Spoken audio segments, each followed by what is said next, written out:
Welcome to our exciting webinar, Embedding Student Support, Diversity and Wellbeing into Every RTO. In today's session, we'll cover essential topics, including what standards 2.3, 2.5, and 2.6 require, why student support, diversity, and well-being are key to compliance, common audit risks, and how to avoid them, designing strategies that benefit both learners and auditors, practical examples of inclusive support, and how technology is transforming learner support through LMS alerts, well-being check-ins, and AI chatbots. Your experts today are Ben Thakkar, founder and CEO of Vet Resources, with over 15 years in the vet sector and a certified leadership coach and trainer, and Catherine Hodgson, consultant, course developer, and educator, with over 15 years of experience in inclusive training and vet compliance. Catherine is also the founder of Clued in Education. Vet Resources offers a comprehensive range of services, audit-ready training and assessment kits across 27+ training packages, customizable and editable materials, a free audit assist guarantee, and ongoing compliance support, expert consultancy for RTO registration, scope addition, and compliance operations. And don't forget, you can request your free sample today. We'll also discuss key insights from the ASCA Annual Report for 2024-25, providing essential takeaways to guide your RTO's growth and ensure compliance. Your journey to compliance starts now. The webinar will begin shortly. Get ready to take your RTO to the next level. Welcome to our exciting webinar, Embedding Student Support, Diversity and Wellbeing into Every RTO. In today's session, we'll cover essential topics, including what standards 2.3, 2.5, and 2.6 require, why student support, diversity, and well-being are key to compliance, common audit risks, and how to avoid them, designing strategies that benefit both learners and auditors, practical examples of inclusive support, and how technology is transforming learner support through LMS alerts, well-being check-ins, and AI chatbots. Your experts today are Ben Thakkar, founder and CEO of Vet Resources, with over 15 years in the vet sector and a certified leadership coach and trainer, and Catherine Hodgson, consultant, course developer, and educator, with over 15 years of experience in inclusive training and vet compliance. Catherine is also the founder of Clued in Education. Vet Resources offers a comprehensive range of services, audit-ready training and assessment kits across 27+ training packages, customizable and editable materials, a free audit assist guarantee, and ongoing compliance support, expert consultancy for RTO registration, scope addition, and compliance operations. And don't forget, you can request your free sample today. We'll also discuss key insights from the ASCA Annual Report for 2024-25, providing essential takeaways to guide your RTO's growth and ensure compliance. Your journey to compliance starts now. The webinar will begin shortly. Get ready to take your RTO to the next level. Hello. Good morning and happy Friday to all. Good morning, everyone, and welcome on today's webinar. It's wonderful to have you all. And I'm Mahi. I'll be your host for today's session. And before we start, first of all, I wanted to see all your lovely faces. So if you're comfortable, please turn on your cameras. Wanted to say hello to everyone. I wanted to, many a time I've already said here, we are building a community. So we wanted to know all of you personally. So I would still request, please turn on your cameras so I can see your lovely faces. And hi. As you all know, today's webinar is all about how RTOs can integrate student support, diversity, well-being into their everyday practice, and with the insights connected to standard 2.3, 2.5, and 2.6. And we are all so excited to learn so many new strategies from our experts today. And first of all, before further ado, I wanted to welcome both my speakers today. Our guest speaker today is Catherine Hodgson. She is a founder of Clued in Education with over 15 years of experience in education and focus on inclusive learning and vet compliance. Hello, Catherine. How are you? Sorry, you are muted, Catherine. Let me unmute my, there we go. Perfect. First technical difficulty of the day. It happens, all normal here. Don't Hello, worry. everybody. Finally. We are very, very welcome to you, and thank you so much for coming to our webinar today and sharing your insights that you are going through today. So first of all, very warm welcome to you. And yep, if you have any, wanted to say hello to everybody, and I can go ahead and start and introduce Ben. Who doesn't need it? Yeah. Look, I'm very excited to be part of this today. So thank you to Ben and the team for inviting me to speak. I can talk about inclusion until people have fallen asleep. So it is very exciting for me to be able to talk about the thing that I like to geek out about the most. And yeah, so very much looking forward to the session. Perfect. Thank you, Catherine. And also, Ben Thakkar. We all know today's webinar is organized by our CEO, Ben Thakkar, CEO of Vet Advisory Group, a compliance expert who has supported over thousands of RTOs to improve and scale and strengthen their operations and learns. And I know he is already running videos and he is doing so many things like speeches and nowadays. So now we can learn more from him with all this webinar. Hello, Ben Thakkar. How are you? Hello, good morning, everyone. I hope I'm audible. Yes, you are. Okay, great. Just say I'm super excited, super pumped, and want to say thank you, Catherine, for joining us and sharing your knowledge and skills to the people. And thank you to the team who are arranging everything. Like I say, we always wanted to make it more practical. So we have gone through quite a few audits recently. So I'm just look forward to share all the experience. Thank you, Ben. And before we start today's webinar, first of all, I wanted to inform all of you out there that your microphones will be muted throughout the session. So just because they want to do the presentation, we don't want any extra noises in there. So only for that reason, so microphone will be muted. But if you have any question, put them in the chat box, and we will address all your question at the end of the Q&A, at the end of the session on the Q&A sessions. But all I wanted to request you guys, if your question is addressed to Catherine, just make sure that you write Catherine's name next to it so we know. And if it is referred to Ben, just write Ben's name so we know which question is for which speaker, just to avoid confusion. And if it is for both of them, if you wanted to know both of their reviews, put both of their names there and they can, answer one by one. So we can make sure that everything runs smooth. And now without further ado, I'm going to stop talking now and I'm going to hand it over to Ben Thakkar. So go ahead, Ben. Stage is yours. Okay. Thank you, Mahi. Just first of all, I want to say thank you to all of you who joining the session, and kudos to all of you who putting out time every month to learn something new. As you know, the vet sector is always changing, and even one new change happened recently about the new bill coming up. They already passed the parliament. We may cover the session, but like I say, kudos to all of you who want to spending time and energy, effort to learn. That's why there's the one famous leadership quote. It says that the only guarantee, the growth is the only guarantee that tomorrow gonna be better. And we investing time in our growth.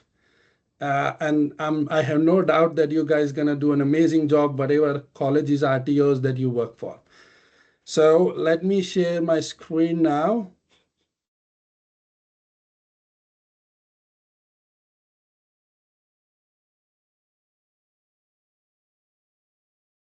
Just a sec. Okay. Yeah, I hope you're able to see the screen.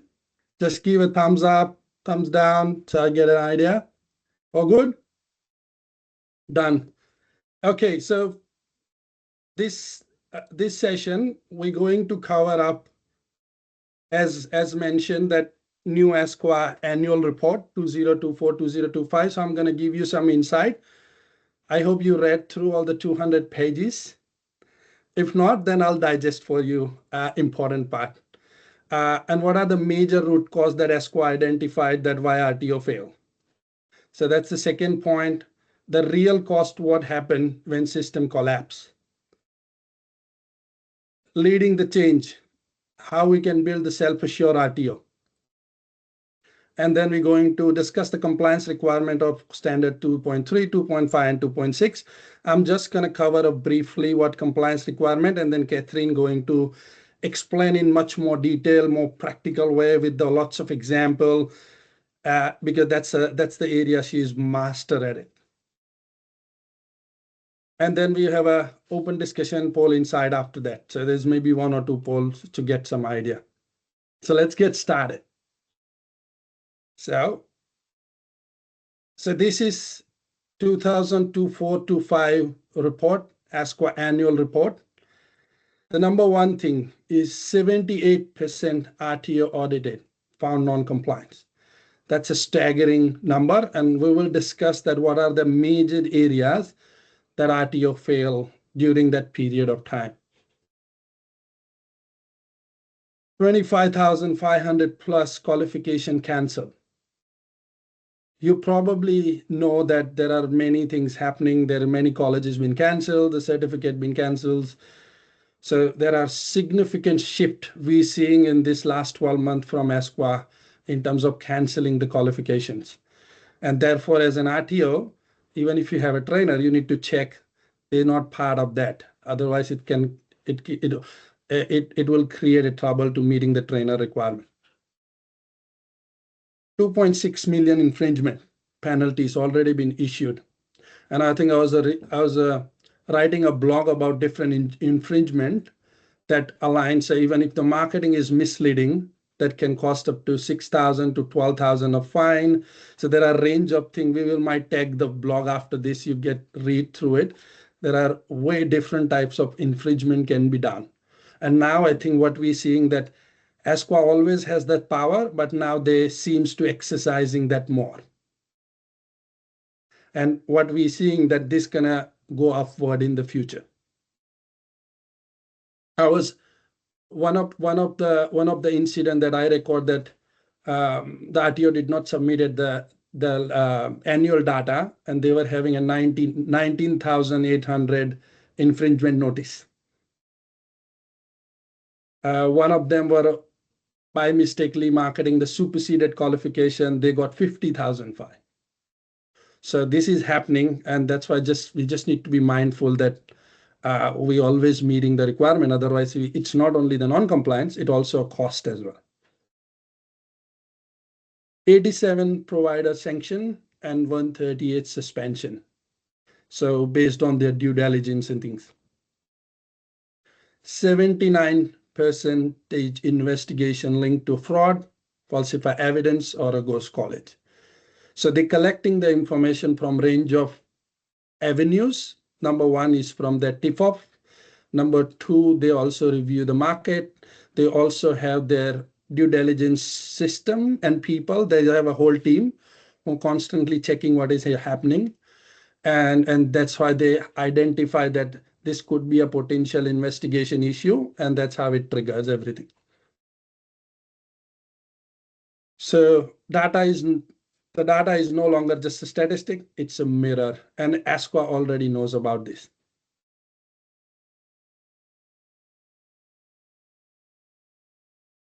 Next one is the site visit. This is something we usually never seen it. This is something which new starting. Total 1,282 visit conducted in that year. 687 compliance monitoring visiting, targeting the medium and high risk RTO. So based on the ASQA rating, if your RTO is high risk or medium risk, and there are many factors to it, that could be a recent audit, that could be difference of complaints, that could be a potential risk or maybe not audited recently. So there are a range of things that identify you are in medium or high risk. 321 audited related to a renewal of scope.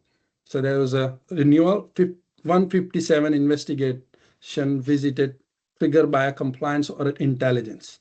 So as I said that they have a team who see what's happening in the sector, and based on the data and information, they target those investigations. 117 unannounced visit driven by data lead risk analysis. So this unannounced visit, even out of 117, 80 plus was only in Sydney and Melbourne. And what we're seeing that because the information they collect during that, and they, based on your risk, the tip-off information that they get, they prioritize. Once they get those information, they now activate their investigation toward that college and say, okay, review their marketing, review what happened. They might come before exec site visit, they might investigator come and have a look, act as a student, all those things happen. And that's how they doing those site visits. So that's why it's important. And what we seems like this trend gonna go up, because this is a good technique, the way to identify what is happening in the RTO. And majority were CRICOS RTO. So what do you see? It's the change in a shift of ASQA's practice. And we need to understand that. And we need to say that, okay, do I want to be fearful or do I want to be ready at all the time? So you see, represent 22% increase in unannounced and intelligence-based visit from the previous year. And this likely to go up. So I'll give you an idea that we recently, because we're doing an audit to one of our client, a site visit. In the site visit, we cover the range of questions, a range of things. So we start with the timetable. We ask the attendance report. We also check is the relevant people aware of what process need to be done. For example, if the course progress policy, so we ask them, okay, explain us the policy. And then the policy, and then say, okay, now show me the data, how you implement this policy. And what we have seen majorly, that 3 areas, the policy is there, the relevant people do not know what is in the policy, and then actual practice is something else. So the things are not aligning, and that very easy to identify in the site visit. And there are many other areas that cover up, but otherwise, I need probably whole webinar for a site visit, which might we cover up. Okay. So demonstrate ASQA shift toward the proactive risk based on regulatory model. So it's being more proactive now. So that was important information. So that's why we included in this session. The message is clear. ASQA is not waiting for the problem to be reported. It is finding them. Now it's our job, how we being prepared. Poll 1, what is the biggest compliance risk in your RTO right now?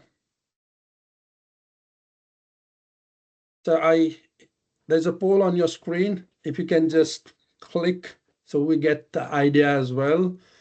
And then it also help us to, do a future sessions and also maybe create more videos, more content that help the sector.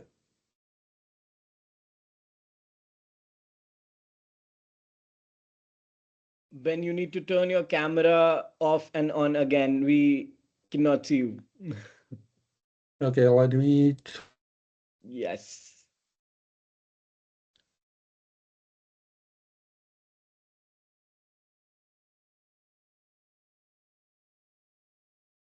Okay.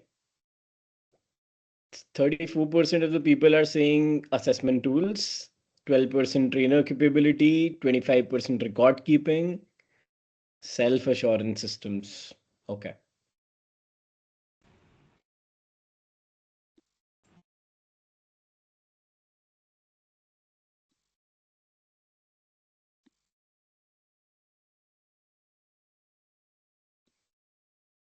Amanjot is saying assessment tools. Fine. I think most of the people are, I think they're drawing towards assessment tool, because I think assessment tool is a major concern. It seems like there is more, because I like, when the audit comes, the first thing that they check is assessment tool. That could be the main reason why everybody is focusing on assessment tool now. Don't worry, keep your answer coming, and I think within few seconds Ben will come back for sure. Yes. And we just wanted to make sure that you are already like, focused on the today's webinar. Nobody's sleeping. We wanted to make sure that everybody is focused. So till then we can chat as well. If you have any like questions or anything, you can put it in the chat box. And if you wanted to just, share something apart from the glitch, technical glitch, I would love to answer your questions, or I would love to have some sort of communication with all of you guys. By the time we are waiting for Ben. Oh, it seems like he's back again. So I will shush and I'll let him speak.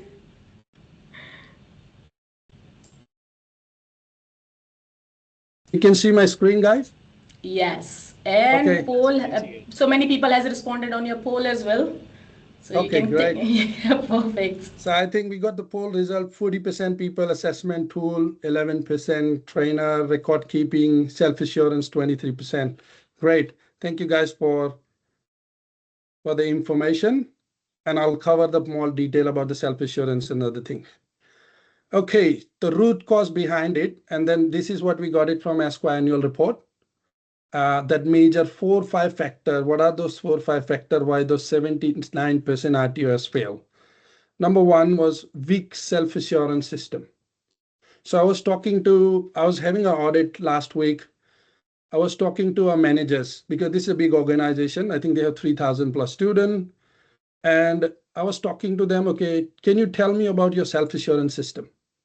And they were saying it to me like, oh, we have this assessment, we have this validation, we have this.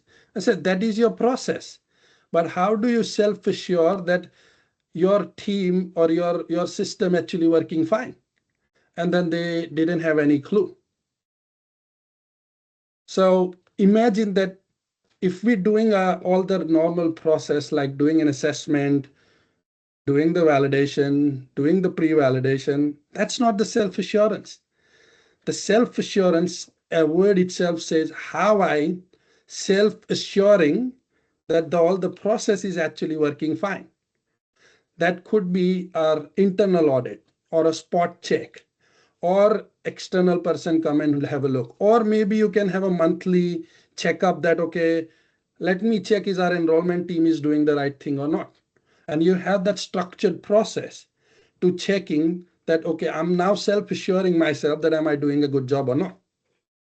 And when we're talking to RTO, majority time, they don't have any system and process. Assessment tools and practice misaligned. As this 40% people were saying that the tool is there, they're not aligned with the task, they're not aligned with the policies. Even the tool is not being reviewed properly, they're not meeting the requirement. Even the marking is also another concern. The AI is also another concern. Comment, they're not adding the comments, the trainer not putting the comments. So those are the areas that we're seeing in a regular audit and also in the ESQA report. Trainer competency gap. Majorly what we see, the currency issues that we seeing, that trainer does not have a proper industry currency. Poor data and record management. There are many times that RTO say, we do this, we have done this. But then we ask for the evidence, they don't have any evidence. And if there is no evidence, how are you going to prove that you have done it? So those are the 3-4 major things that coming out of that report, which I think if ASQA has already find out that this is the root cause for 79% of RTO, then we also need to reflect and see, okay, what can we improve in this area? The issue is an intent, it's a system, people, and consistency, and which we'll cover in the next slide, that how can we solve this. Okay, so the road to real compliance start with the system and people. If I don't have a right system means your learning or quality management system, your policies, forms, and document. I need to have the correct system that align with my system, align with all the processes. And then if I have a system, but the staff does not know what to do or how to implement the system, then that's going to be a problem. So yeah, I can say I have a best policies in the world, but my people does not know how to implement it, or what form to be filled, how to record, and all those things. We always gonna chase up the compliance, because we're not going to meet the compliance at any time. Because one person, compliance officer, compliance team cannot do everything. Compliance is a job of whole RTO. And everyone needs to do the right thing, then only we able to meet the compliance. The second thing, no continuous professional development. Because if we don't train the people, then how we expect them to do the right thing? And we need to train them, okay, this is a new standard. If you are a student support officer, make sure you attend this Catherine session, make sure you understand all those parts, and then you try to implement that. And that's how you're going to learn and improve. Assessment and self-assurance gap. So as we discussed before, we make sure that your assessment tools are really good. You do the self-assurance properly, because that's what ASCO are going to ask. How do you self-assure? And continuous improvement. Those are the two main area is actually focusing more. Poor staff and trainer induction. Because if I don't induct the staff, and this is something which is important, which we're seeing in the majority of audits. If I don't train the staff, or if I don't induct, let's say, an admin person on how to do it properly, then how I expect them to do the things properly? Many times we discuss with the trainer and they don't know where is the session plan. They don't know where this document is. They don't know about the TAS and structure. So if we don't train them in the induction, how we can expect them to mark? How we can expect them to train properly? If we don't tell them how we mark the assessment in this RTO, what are our system and processes of marking, how we expect them the comments to be added and so on and on, then it's not going to work. And that's what we're seeing. And this could be one of the root causes as well. Trainer currency and record management. So we're not verifying the currency, or we're not focusing on the currency, and we're not documenting all those things, and that really leads to a non-compliance. What we see, a lot of RTO has a good intention, and they're also doing the right thing, but there is no evidence of it. Then in the audit, they can also, then there are so many good RTO can get it into trouble just because of record management, because they do pretty much most of the stuff. And I was like, they do, but we didn't record it. So that's why it's very important to recording all those things. So they only gave me 30 minutes, so I'll need to talk a little bit less. So I need to be a little bit quick. The standard, make expectation clear. Without integrated system, train people, and active self-assurance, non-compliance gonna go up. Okay, so I'll just briefly cover, as I said, what the compliance requirement of the student support, and then Catherine will gonna discuss that in very detail with the details examples. So as part of standard 2.3, make sure that each student has ongoing access to the trainer, assessment support staff. We need to inform them how to access them through your handbook or your orientation or any other way. Make sure you have a sufficient number of student support people based on your student number, based on the requirement of the student. If the people need more support, that means you need more student support. So you need to identify your cohort and make sure there's a sufficient support being provided.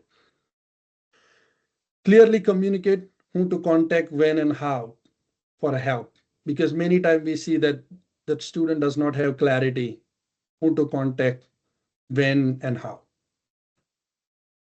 Define the timely response means and tracks it. So that's why it's one of the requirement is we need to make sure that we respond in timely manner. And this is one of the question I ask in the site audit. Then the student support officer doesn't have a clue what timely manner means. So maybe you define your system that if we get any student queries, we need to respond them in 24 hours, 48 hours, that in your system, then you train your people, and then your people will follow. And that we need to do as part of the legislation. Regularly review how support services are accessed and used. So that is the standard 2.3 requirement. Let's have a quick poll. Do you currently measure response time for student queries? Maybe let's have a 10-15 second quickly. And I don't have a good luck with the poll. Every time we start the poll, my video goes off.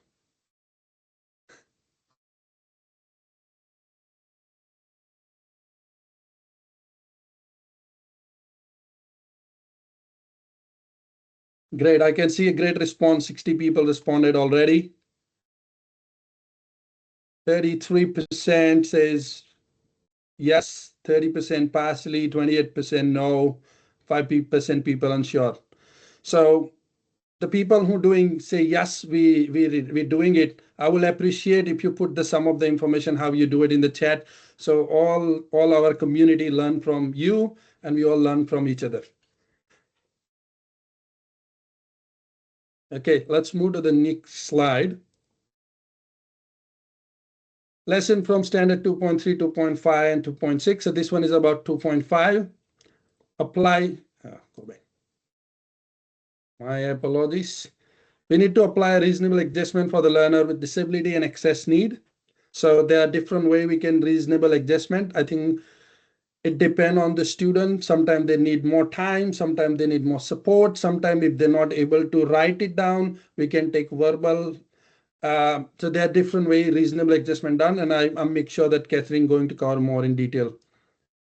Train staff to identify barrier and respond. Because if we don't train our student support officer how to identify, then because sometimes student does not communicate. So if your staff know how to identify the barrier or read the body language, and so it just make it more useful. Reflect diversity in marketing material and in the classroom. So what does this mean is that whatever the marketing or material you have, there is free from biases. Rather than we doing a policeman, we can say a police officer.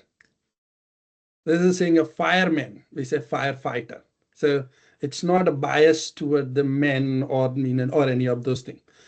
And that's what we need to reflect. Even in the RTO, if you celebrate one culture event and not celebrating other, if the student is there, that also create not promoting a diversity as well.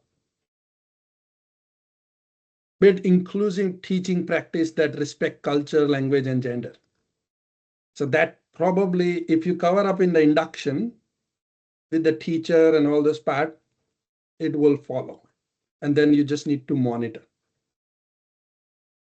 Review enrollment and support policy for equity and representation. So make sure, as I said, review your policy and see is there any improvement required there. I'm already out of 2 minutes. I'll be very quick now. How do we identify and respond to our student well-being needs? 2.6. Identify well-being risks as early as possible. If there are any stress, mental health, isolation, fatigue. If there is an international student, there might be more chances, so the better you need to understand. Create referral framework with external people who provide a well-being support. Conduct student well-being check through the training journey. Train all the staff, not just a trainer, to recognize warning, sign, and act. That's, as I said before, just train the people. Integrate well-being into your continuous improvement cycle and self-assurance cycle. From awareness to action, build a self-assurance system, not audit one. As I said, make sure your self-assurance system is very strong, because that's what ESCO are going to look for it. Strengthen trainer capability through regular PD and the mentoring. So make sure your trainer documents are sound. Prioritize student access of diversity well-being, not just add-on, but as a compliance pillar. Embedded compliance culture across every level of the organization. And like I said, that if you do a spot check every month, say I'm going to do marketing this month, I'm going to do enrollment this month, and the next month we're going to do about the assessment, the month after we're going to the trainer and assessor. That way you're self-assuring, and you're also creating a compliance culture across every different layer. And it's not only you checking, while you're checking, if you find out the problem, you also conduct a session or improvement thing to the staff. And that's how you're going to continuously improve. Compliance is about ticking boxes or provide integrity in everything we do.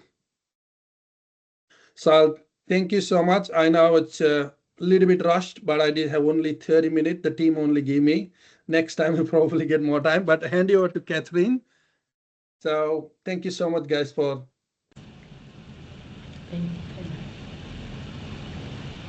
Yep, go ahead, Catherine. Checking that everybody can hear me, and I have unmuted my mic properly this time and not just pushed a random button.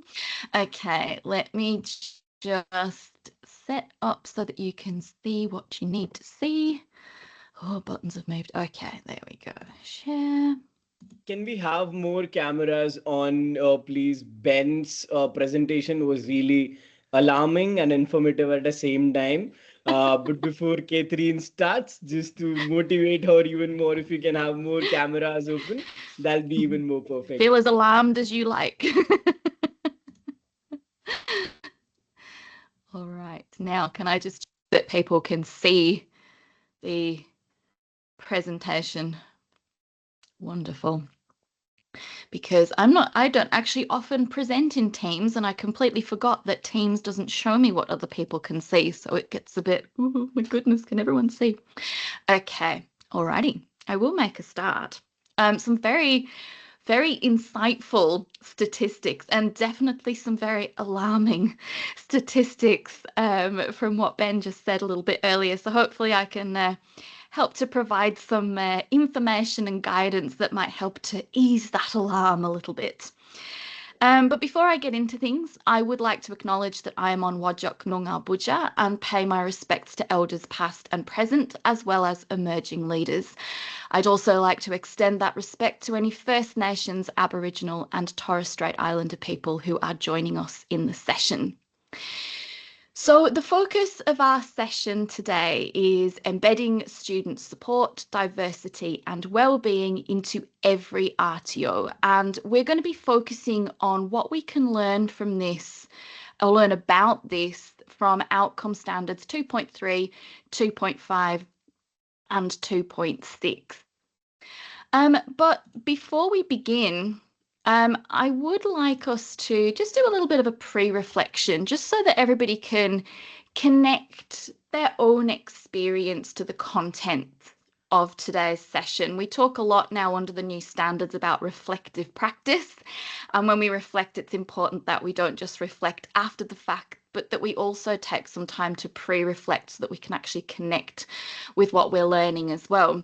So I'd like you to think about what it is that makes you feel supported. And this can be in any context, not just educational. And then in the chat box, I'd like you to complete this sentence. I feel supported when, and I am going to take a little look at these and see what we come up with.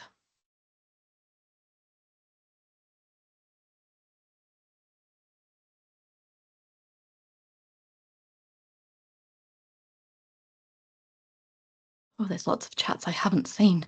Oh my goodness, I have to scroll all the way through them. Good. When I'm listened to, when my colleagues listen to me, when my team shows up, I can question, I feel heard, made to feel valid. When you're with the right people, yeah, can ask questions, open communication, support staff that are willing to sit down to discuss progress and our direction. Yeah, respected and valued.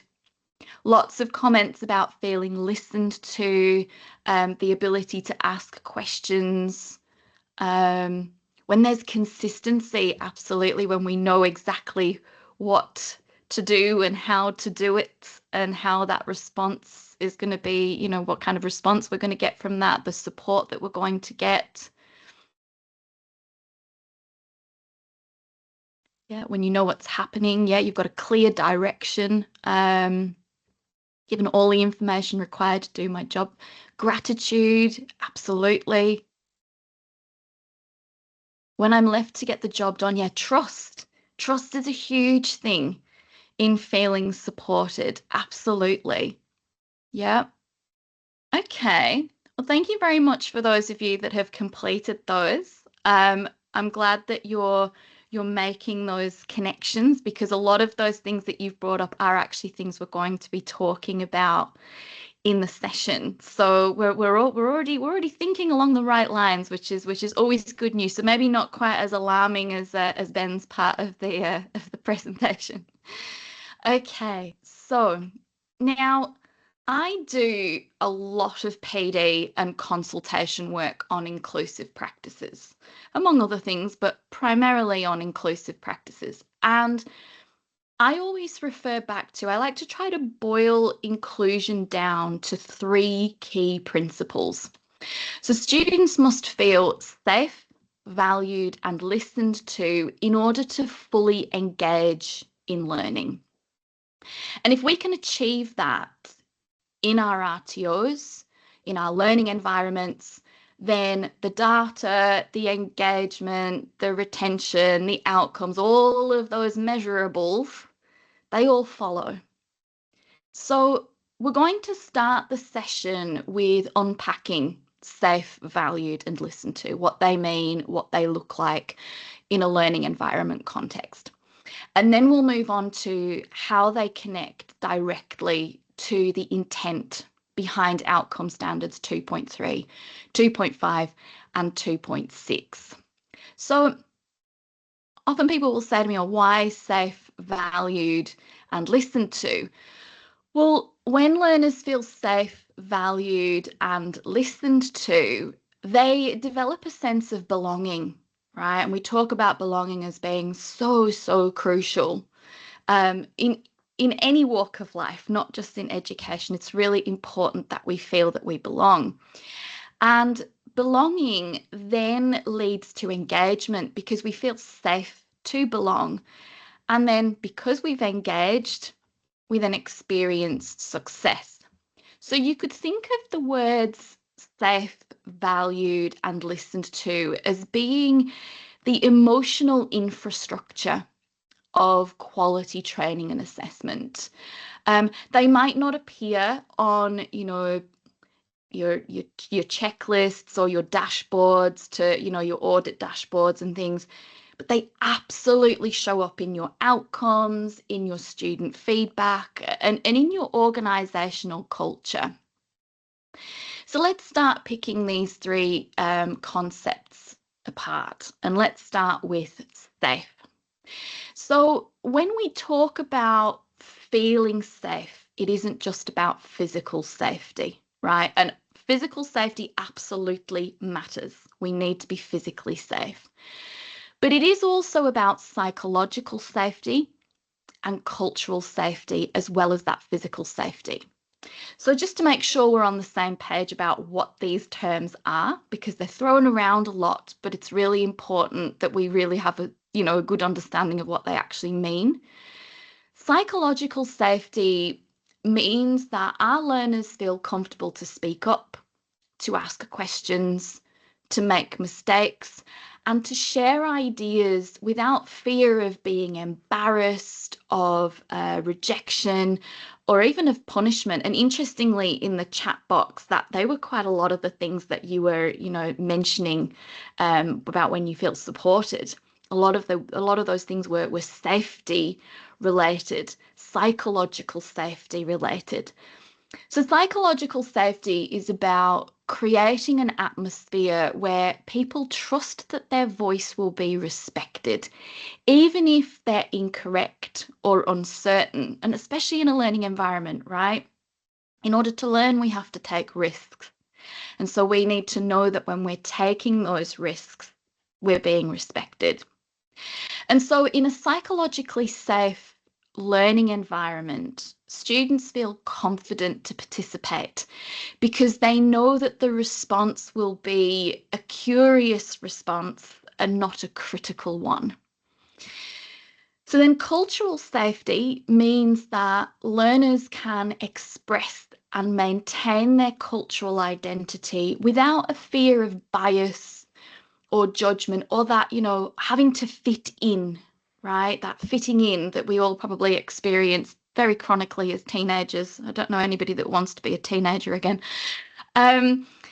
It goes beyond awareness or tolerance, right? So we hear a lot about, when we're talking about diversity and inclusion, we hear a lot of words like awareness or tolerance.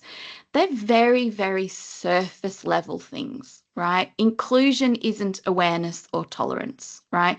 You can be aware of someone's disability. It doesn't mean that you're inclusive of that disability, right?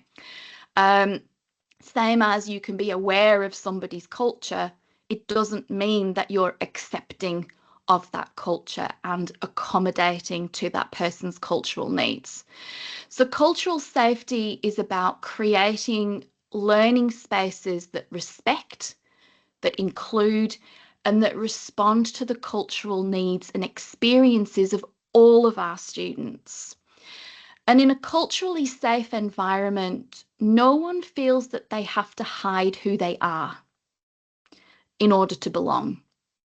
And that's a really, really crucial concept there. Nobody should have to feel that they have to hide who they are in order to belong in our learning environments. Students need to feel that they can ask for help, that they can admit that they're confused, or even that they can challenge ideas without being judged or dismissed. And so for all of our learners, cultural safety means being able to bring their whole identity into the learning environment, not just a part of it. And that's without fear of being stereotyped or tokenism. And so creating safety isn't about just having a policy or a quick induction. It's an ongoing culture. It must always be occurring. It's, things like how a trainer responds when somebody gets something wrong in class, how assessors handle the feedback process, how management teams communicate their expectations, right? It's an ongoing culture and it is embedded throughout. So now let's consider valued. So feeling valued is about recognition, right? Being seen as a person, not just your student ID number, right? Students feel valued when we acknowledge their backgrounds, their experiences, and their goals. And they feel valued when we celebrate progress, not just completion, right? We're celebrating the fact that they are on a, for want of a better cliche, a learning journey, right? That we're celebrating that process, not just the end product. And this is seen in things, value is evident in things like, when we take the time to learn students' names, even if they're not the students that we're all, consistently dealing with, right? When we acknowledge effort, even if they haven't, been deemed competent yet, we're acknowledging the effort that they're putting in there. When we design examples that connect with diverse life experiences, those seemingly small acts really send that message to our learners that they matter in our learning space. And value is very much communicated in tone, in our attention, and also in consistency, right? We have to make sure that it is a consistent, we're consistently valuing and sending that message that we value the people in our learning environments. And then finally, we have our listened to, which interestingly was probably the most common response in our chat, was that, you need to feel listened to, and know that you're going to be respected when you are communicating. So being listened to goes beyond just a feedback form, right? I would say feedback forms aren't necessarily always the best tool for listening to students, especially if they're multiple choice. It's about a genuine dialogue where we genuinely listen and our students' voices are genuinely heard, right? Do our students feel that when they raise a concern or make a suggestion, that it's actually going to be acknowledged and acted on? So when students see that their feedback leads to something, leads to change, even if that just might be something really small, that's when they begin to trust the system. And trust is also a really central component in everything that we do as educators, because again, in order to learn, people need to take risks. And to take risks, there has to be trust. Now, I will say here as well that listening also means noticing the silence, right? Now, back when I worked with children, I used to work as a primary school teacher and an early childhood teacher. I used to talk to children about whole body listening, right? Not just listening with our ears. We listen with our eyes. We can observe. We observe people's actions. We observe their body language, their facial expressions. As human beings, I think we really underestimate our gut feeling about a situation. Often that gut feeling is right. If we get a sense that perhaps somebody is feeling a certain way or experiencing certain emotions, they might not be telling us that with their words, but there is something that is telling them, that's telling us in their actions, in their body language, their facial expressions, that's sending us that signal that that person might require some support. So not just listening to with our ears, doing our whole body listening. It's not just for children. So now that we've defined those three concepts, let's link them now to the standards that we're actually here to talk about. So 2.3, 2.5, and 2.6. Now, each of these standards describes a different layer of how RTOs can create environments where learners can succeed. Okay. Now I've said can succeed here because, not all of our learners will succeed. Okay. But it's important that we are creating environments that provide the opportunities for all of our learners to succeed. And together, these standards form a picture of what a genuinely learner-centered RTO looks like, okay? And that is what we should be aiming for, learner-centered. So let's start with, click the button, Catherine, there we go, Outcome Standard 2.3. So VET students have access to support services, trainers and assessors and other staff to support their progress throughout the training product. So let's take a look at the performance indicators that sit under 2.3. So the RTO demonstrates how it determines the training support services to be provided to each VET student and how it makes these training support services available to each VET student. VET students have access to trainers, assessors and other staff who are responsible for supporting the VET student. VET students are informed by the organisation about how and when they can access trainers, assessors and other staff who are responsible for supporting the VET student, and queries from VET students are responded to in a timely manner. So these performance indicators are telling us that we need to be determining what support each student needs, making sure that we make those supports available, making sure that they can actually access the staff who are able to provide that support, and not just making sure that they can access them, making sure that they know how to access them, because, you never assume, and also that we're responding to queries in a timely way. And as Ben mentioned earlier, that timely manner is something that you need to be defining and setting those expectations and making it clear to everybody, staff and students, that, okay, well, We have defined a timely manner as 24 hours, for example. Within 24 hours, you will receive a response.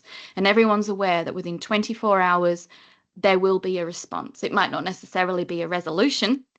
There will be a response. So 2.3 isn't just about setting up a support desk or listing a counsellor's email address, right? It's very much about accessibility and responsiveness. And I will say here that support is only meaningful when it's easy to find, when it's clearly communicated, and when it's actually backed by a culture of care. I will say to you that I have worked with RTOs who've gone, oh, but we've got all of these things in place, but our students don't use them. And my response is, well, that isn't because your students don't have a problem. There's something there that is a barrier. And a lot of the time that barrier is actually the attitude, the lack of care of the staff. You know, we're just doing this to tick a box. You cannot possibly support somebody and it be just a tick box process. Support is a very human act. And, you know, ticking a box or filling in a form doesn't, you know, isn't a human act, right? It's an administrative act. So let's link this to our safe, valued, and listened to now. So students feel safe, valued, and listened to when RTOs maintain clear, consistent communication channels. And again, in the chat box, we talked about that consistency, the clarity, you know, knowing what to do, when to do it, where to find information, and that's always going to be the same. They use a no wrong door approach to assistance. Now, for those of you that aren't aware of what is meant by the no wrong door approach, this is very much a student-centered philosophy. And the idea of this philosophy is that learners can access help and support from any staff member they approach without being turned away, without being, oh, just go talk to this person, you know, that you might not know, just some random human that we've never heard of before, or made to repeat their story over and over and over again. And it's based on 3 principles. And the first of those principles is accessibility. So every single member of staff, from reception, from trainers, to senior management, they understand their role in connecting students with the right support. The second principle is responsibility. So the person that the student first contacts is the owner of that issue until it's either resolved or it's appropriately handed over to somebody who can resolve the issue, right? They don't just go, oh no, that's not my area. That's not my job description, right? They say, that's not something that I can help with, but I can help you to contact the right person who is able to help you with that. And the third principle is consistency.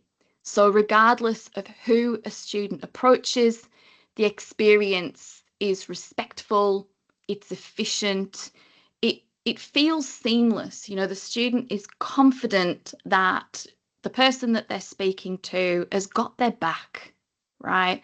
I can't help you right now, but I'm going to find somebody who can help you. And if they don't help you, I'm going to badger them and send them lots of emails until they do, right? Sometimes you need that approach too.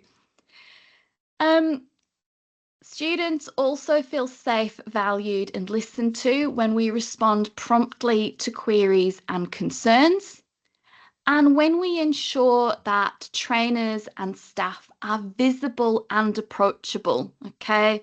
It doesn't hit lunchtime and all of the staff go into a locked staff room and, oh, don't open the door, they might get in and they might ask us questions, right? That doesn't mean you don't need a break, but visible and approachable. So let's unpack these. When students know who to go to for help, and they know that they're going to be treated with respect they feel safe. When we take the time to respond with empathy and compassion, they feel valued. And when we follow through on what we say and the feedback that we receive from them, they feel listened to. So think about the systems in your own RTO. If a student reached out today with some sort of challenge, let's say a personal challenge, how confident are you that their query would be received with consistency and care, no matter the staff member that they spoke to about it, right? That's the essence of Outcome Standard 2.3. So if I think about an example of something I've come across recently here, one RTO that I worked with, they realised that a lot of their students were unsure about who to contact for what, right? Academic issues, personal issues, financial issues, etc. And what it meant was that it was just chaos of emails bouncing around everywhere, right? From students to different staff, I think even the staff weren't fully aware of who was supposed to deal with certain things. Emails were bouncing around, things were being missed. Students were, understandably very frustrated, and also staff were confused. And so one of the things that the RTO put in place was just a single student support email that used an AI system that triaged queries automatically to the right area. Is this a training query? Is this a wellbeing query? Is this an accounts query, right? And then what they also did was they trained all of their frontline staff in the no wrong door approach, right? Whoever receives the request owns it until it's either resolved or it's handed over to the appropriate person to resolve that, right? So a lot of the time when we see change in the sector, and obviously this year we've had a monumental change with the new standards coming in, often people think it's all about new systems. Got to get new systems, new systems, new systems. It's about identifying where your gaps are and then putting things in place to close those gaps. And that's actually part of your self-assurance as well. Constantly reviewing, okay, what is it we're supposed to be doing? Is there anything here that we could do better? Are there any gaps? Maybe there's some things we're not doing right. What do we put in place? Far more efficient and far more effective, right? So standard 2.3 is access, responsiveness, and feeling that someone's got your back, right? Feeling that somebody's, rooting for you. I can see you're having difficulties and I'm going to help you as much as I possibly can within the, the constraints of my job role. Okay. So let's move on to standard 2.5. The learning environment promotes and supports the diversity of VET students. So let's take a look at what the performance indicators tell us. So an RTO demonstrates that it fosters a safe and inclusive learning environment for VET students, and it fosters a culturally safe learning environment for First Nations people. So I actually want to pick apart these performance indicators because I will say I've been in a number of PD sessions with some of my clients where people get very bogged down in these. It almost becomes a philosophical discussion. So let's pick these apart and let's start with performance indicator A.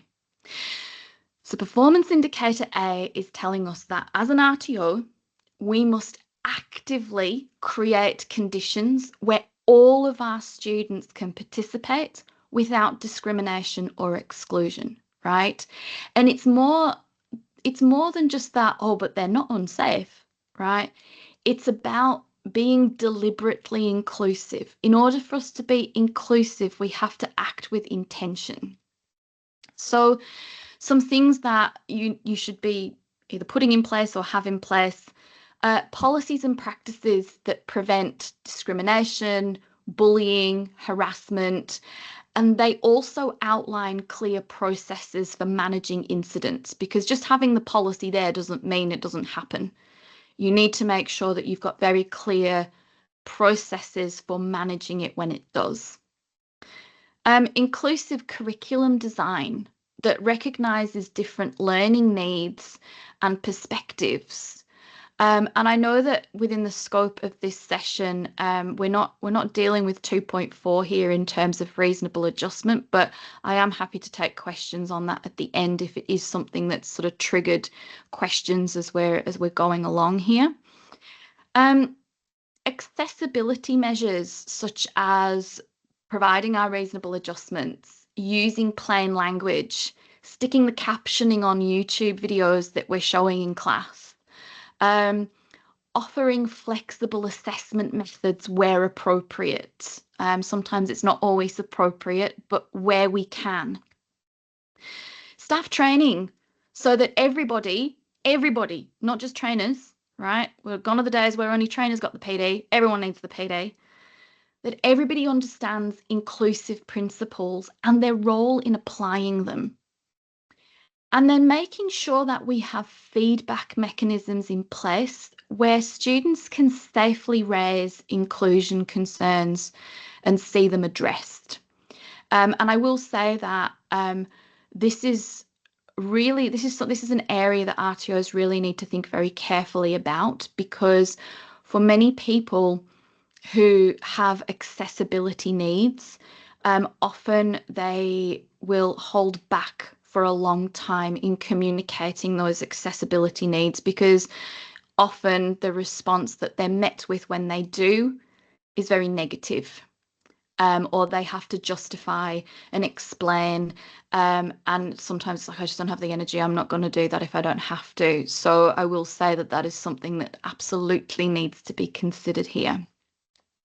So then in terms of performance indicator B,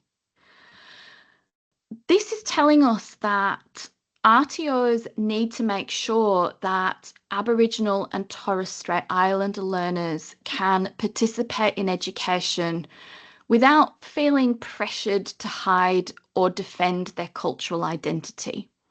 And again, cultural safety goes beyond cultural awareness. It's about ongoing reflection, it's about humility, and it's about respect. So what are the things that we should be doing for performance indicator B? Partnerships and consultation with local Aboriginal and Torres Strait Islander communities. And that's when we're developing programs, resources, when we're thinking about our marketing materials, everything. Culturally respectful practices, such as using acknowledgement of country, embedding Indigenous perspectives in learning materials, and using appropriate language and protocols. And I am just going to pick up on the Indigenous perspectives in learning materials for a moment here.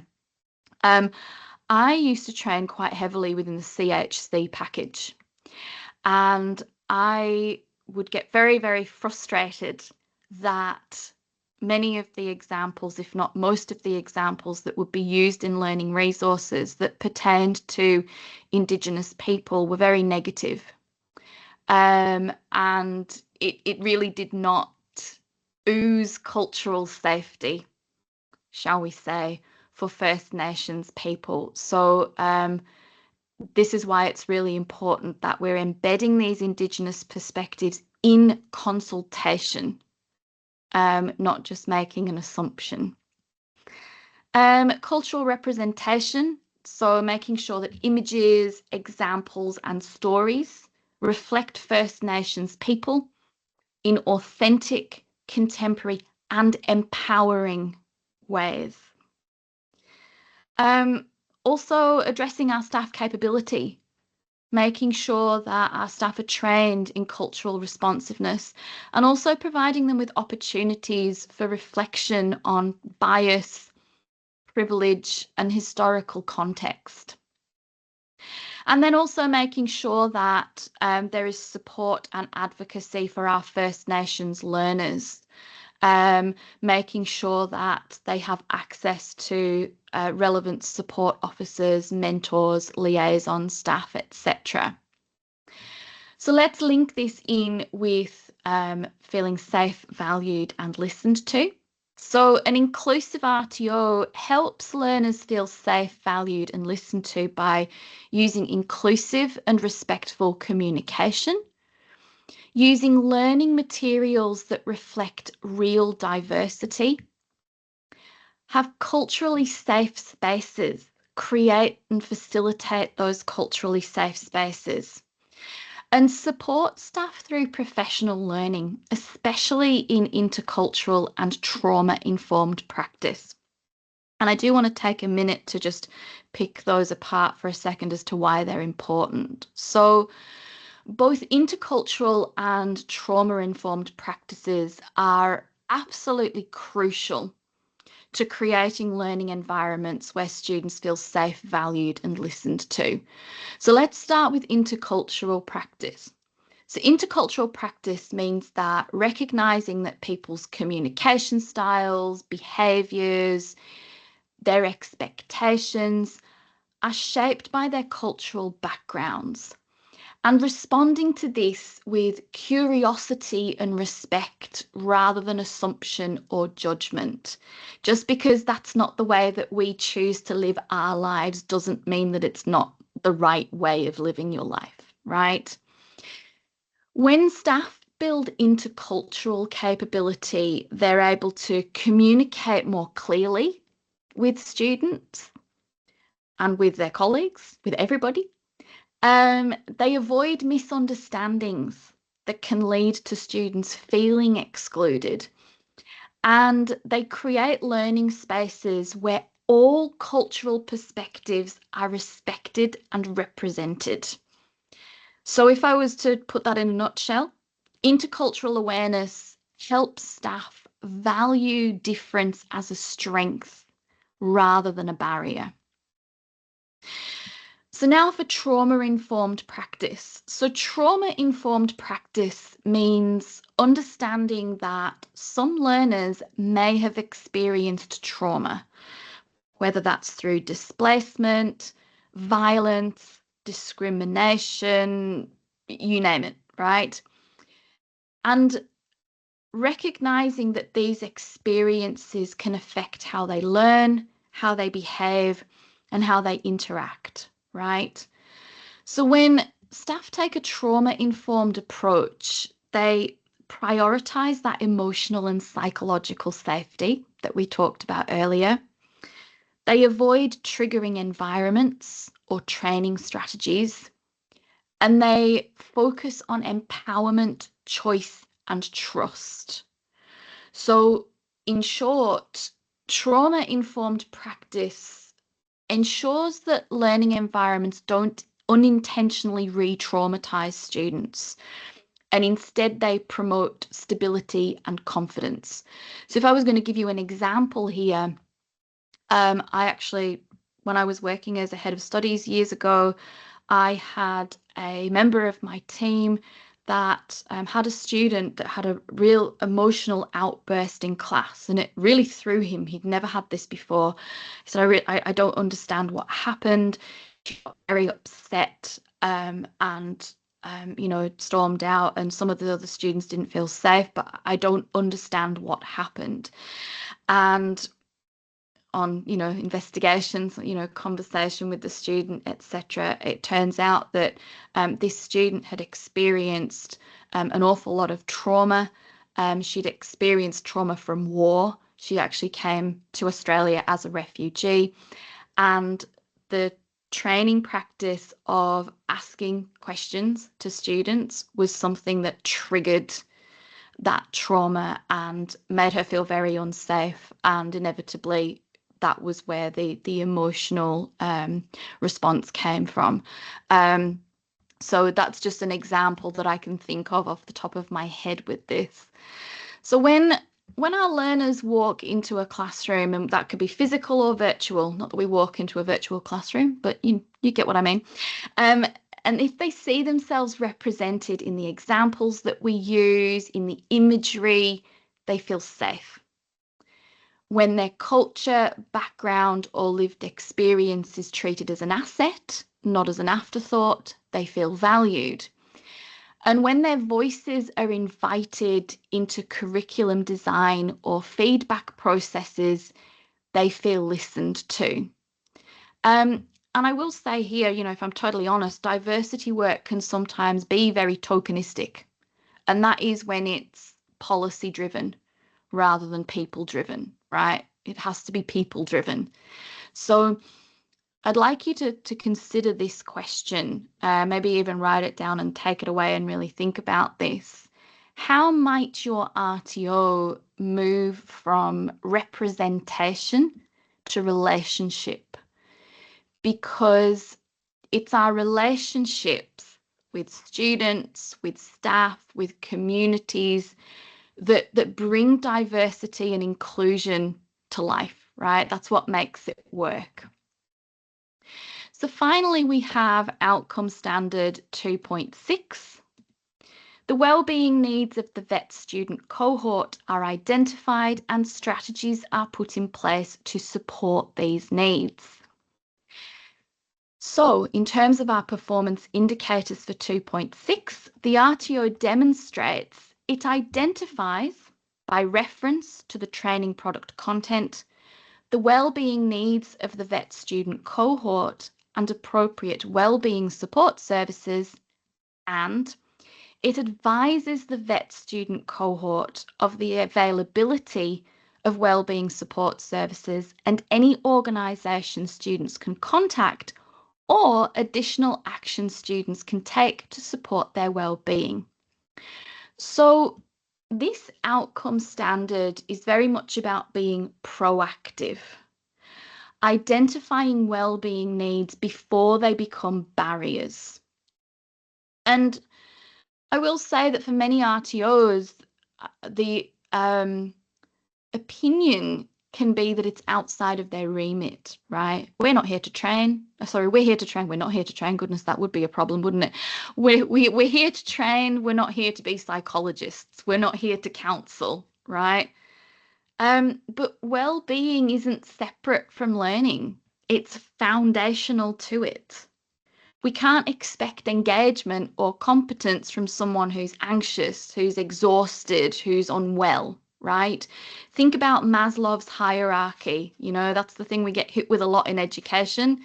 If our basic needs are not being met, one of which includes safety, then we're not going to grow, we're not going to excel, we're not going to meet those higher needs, right? Our self-actualization. So in terms of safe, valued, and listened to here, students feel safe, valued, and listened to when well-being is part of the learning environment, not an afterthought. And this happens when RTOs identify well-being needs early from training content. They partner with internal and external well-being services. They conduct proactive, compassionate check-ins, and compassionate is the key term there. And they offer multiple low barrier access points for help. So when students know where to go for help and they trust that confidentiality will be respected, they feel safe. And when well-being conversations are normalized, not stigmatized, they feel valued. And when their feedback helps shape the supports offered, they then feel listened to. So just to bring this all together, across all three of those standards, there's one consistent theme, right? And let's make this really clear. These aren't just compliance requirements. They're indicators of a quality culture, a culture of belonging and engagement. And when we see them not as separate entities and separate policies, but as connected practices, we start building RTOs where students feel genuinely part of something, not just enrolled, right? So in terms of how they come together, support ensures access and responsiveness. Diversity ensures inclusion and representation, and well-being ensures care and connection, right? When students feel safe, valued, and listened to, they stay. They try, they grow, they complete their courses, right? That is what quality looks like. So, to finish off my little segment here, I would like to leave you with a simple reflective question, and it's one that you might even want to take back to your teams. If your students could describe their experience in 3 words, would they say that they feel safe, valued, and listened to? And if not yet, that is okay, because our goal isn't always perfection, it's progress. It's about identifying the gaps and putting things in place to address those. And every small change that we make, no matter how small it seems to be, makes a difference here. So I do want to emphasize here that these standards aren't about adding more work. They're about aligning what we already do with what matters the most, okay? So as you reflect on this session, remember that embedding support, diversity, and well-being, it isn't just about meeting expectations and ticking a box. It's about creating an RTO culture where everyone can thrive. So with that, thank you very much for listening to my, let's call them words of wisdom. Hope all the work that you're already doing on this, But ending this session, tells me that you care about this. a lot of the session is Thank you. still left. It was amazing. Over to you, Amazing, Mike. yeah. Thank you so much. Thank you so much, Catherine. I think like people were super interested, and I could clearly see the comments. And once you go through everything, you'll come to know like how much they are like loving our sessions today. So thank you so much. And now we can move on to our Q&A session. If you haven't put your questions there, I would say please leave your questions. You have a few minutes there, and until then, whoever has placed the questions before, so we can go through those ones first. And if anything comes up in between, then we can address those. And I can't even speak because people like keep on writing. Thank you, Catherine. Thank you, Catherine. It's like keep on saying. I can still look. There's a notification. I keep coming. Feeling very loved.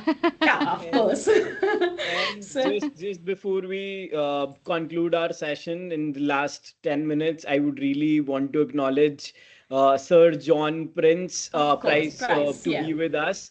And he is someone who has taught all of us a lot of things, especially to Ben. And he's someone with 40 plus years of experience, being head of TAFE and a lot of good things. So he was active throughout the session. So Ben, if you want to share something about Sir John, it'll be really nice. And sir, if we can have you unmuted, it'll be a really nice thing for us. Yeah, I think John is kind of, I would say, the mentor. There's so many things I learned and keep continue learning. He's like he's like a guru of vet, and I think the more I ask, the more I learn. So a lot of things learned from John. So thank you, John, for everything. Hello, John. Hi, John. Yes, we can now move forward with the questions. So Mahi, you have already noted Sure. down some. Yes. Yeah, sure. So there are a few questions already here. I'll start with Ben's question because first question came from Hima Danju, and she was asking about fixing the currency. So what she was asking is how to fix currency if trainer, as most of us work full time and no one wants to hire just for the term break. So how they can fix the currency? Yeah, I think it's a great question, and this reflect not only the one thing, it's actually across the board, and I think it's going to help all of them, because you always have a trainer who doing full time. They may not be actively working in the industry, so there are range of way we can demonstrate the currency.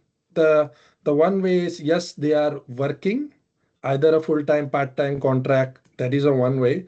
The second way is that they also work and go into the industry. So that doesn't mean I need to work. Say I will go into the community service or a childcare, for example, 3 to 4 times a year. relevant to the unit, we discuss about, okay, what changes has happened, and I keep up the note, and we have an industry visit form created for this. Maybe we'll give it after the session. If you record all those things, the main goal is to have you demonstrate that you are current in the relevant industry. So for example, in ECEC, if I visit 3-4 times a year with someone who I discuss about the new practices, new changes, how things happen, new policy, new legislation, and I record all those things relevant to the unit, I can demonstrate the currency. And also you can go through some PDs and other areas as well. So that's not only one way. There are a range of different ways you can manage the currency. Another question now, I think maybe I'll address the question to Catherine, because there's a question for, this question came from Amy, and she was asking, how does this kind of support being visible look for RTO or team roles within the RTO who work slowly online? So if it is just in online, how can be visible? That's a really good question, because yeah, if you are solely in an online environment, it is obviously your stereotypical learning environment isn't necessarily there, but I would say making sure that you're still checking in with students, making sure that you have very, easily accessible support services, even if it is within that online environment, and providing updates to students and reminders, just so that another thing that I've seen implemented quite nicely with a provider that used a lot of online only training, there was they would be asked at certain points in the training or even in assessments, how are you feeling right now about this, and they had a few options, and if they selected that they were, I think the term was that they were struggling or something like that they used, it would then send a notification to the trainer and to student support that the student had communicated that they were struggling with something and that there should be contact made to check in with them. So I think a lot of it is about us going, right, this is how this would work in person. How can we use technology to the best of our ability and the best of its ability to facilitate the in-person-y stuff that's no longer in person? Yeah. Perfect. And here John Price is also saying, like, in the same way, the answer is this too, like, Catherine, the work that you are doing today, it feels safe, included, and welcome, plus heaps more. I'm glad. I'm glad. Yeah, sure. And okay, and another question I would ask for, it's refer to Ben again. Ben, there's question here from Scott Perry. He's saying, can the RTO carve out the time to help with the currency activities? So, for example, would this call, or we are what we are doing the webinar now, or the thinking about more gaps in superseded units that need to be upgraded. So even I'm struggling to understand the question, but the basic question was, can the RTO carve out the time to help with the currency activities? Okay, so yes, I was also confused with it, but let's consider the currency related questions. So as I said before, that the goal is to currency is what the requirement is. How do you make sure you are current in the industry? Okay, that's the simple as it is. Now, how you gather the evidence, it's up to the RTO and up to the individual choices.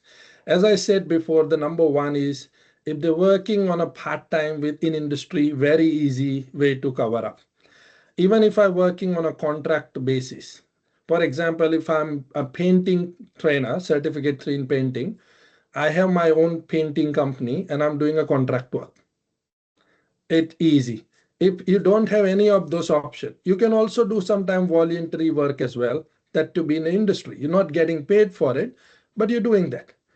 The fourth option is we discuss about it, that we're going to give all of you an industry visit form, so which we already done it, that is free of cost to you. You just complete that form, go to the industry, get all those details ready, keep those record. And if you cover up all the unit of competency and what is the new changes, that also meet the currency requirement. And as you said, maybe I heard a little bit about the superseded or a gap or any of those things. You just see what that gap is and how you make sure you are current. But underlining word here is how you are current in the industry. For example, I think there is a disability law has been changed recently. Now, how do you make sure you current and you know about it and you are aware? So that could be you can cover up with the PD or any of those things. So ultimately, if you show that you are current with the industry practice, you are okay. Thank you, Ben. And one more question to you, Catherine, now. So the question is from Ray, and he's asking, what do you do when you have a non-funded student who cannot afford the referral service, whether it can be counseling or disability related? Yeah, that's a really tough one, because obviously, you want to provide them with as much support as possible, but often, people might need more professional expertise that's external to your organization. What I would recommend here is, first of all, looking at free services. We have things like, if we're talking about mental health, for example, Beyond Blue would be an example. So making sure, an RTO that I worked with actually had a list of organizations that offer free support. Lifeline, Beyond Blue, etc. Obviously, when we start coming to more specific needs such as disabilities, I would start looking at advocacy organisations, because you can access advocacy organisations for free, have a chat with them, and and it may be that you speak to them on behalf of the student and with the student, to find out what the options could be, to get that student that additional external support. Thank you. And just because we are already running out of time, so I'm not going to go back to questions, but I assure you we'll go through the questions again. And if anything that has been left out, we'll make sure it is going to be covered in our videos or something, like in whichever way we will cover your question and we will answer your questions, that's for sure. But now we will end this session, and I would love to say thank you so much, Catherine. Thank you so much, Ben, for so much insightful information that you have given us today. And thank you to all of the participants who have joined today with us. And I love the way you have participated in all the questions and polls, and your feedbacks means a lot for us. So I would, before you go, all I wanted to give you just a little request. Please turn on your camera. Let us know if you love our webinar or not. If you love it, thumbs up. If not, thumbs down, or maybe one down, one up, down, anything. Please, we just wanted to see some sort of response from all of you guys. And because your feedbacks motivates us to improve every single time when we come with the new sessions. So please give us some sort of feedback and show your faces. It means a lot. Thank you so much. Once again, thank you all. Yep, go ahead, Arpit. Thank you, everyone. Please fill up the feedback form if possible, and you can request for free samples of our resources. The links are already there. You will be receiving your recordings and the PD certificates within 48 hours, and the presentation slides in next few hours. Thank you so much. I will just very quickly respond to a question I got about my accent, which is very dodgy, from John. I am not a Scouser, but I am from very close to Liverpool. I am from the Lake District, so almost Scotland, but not quite. Yes. Cool, amazing. Thank you so much, Catherine. Thank you, Ben, and thank you all. Thank you, have a good everyone. day to And all. just want to say thank you to the whole team who make this possible. So very grateful, and thank you all who attend the session. Look forward to see you next time. And thank you, Catherine, for the amazing session. So many things I learned from it. So hopefully I implement it. And it's not only the student support, I can see it can apply everywhere. Mm-hmm. 100%. Yeah. Awesome. Thank you very much. Thank you, guys. Thank you once again. Thank you all. See you next time. Bye-bye. Bye.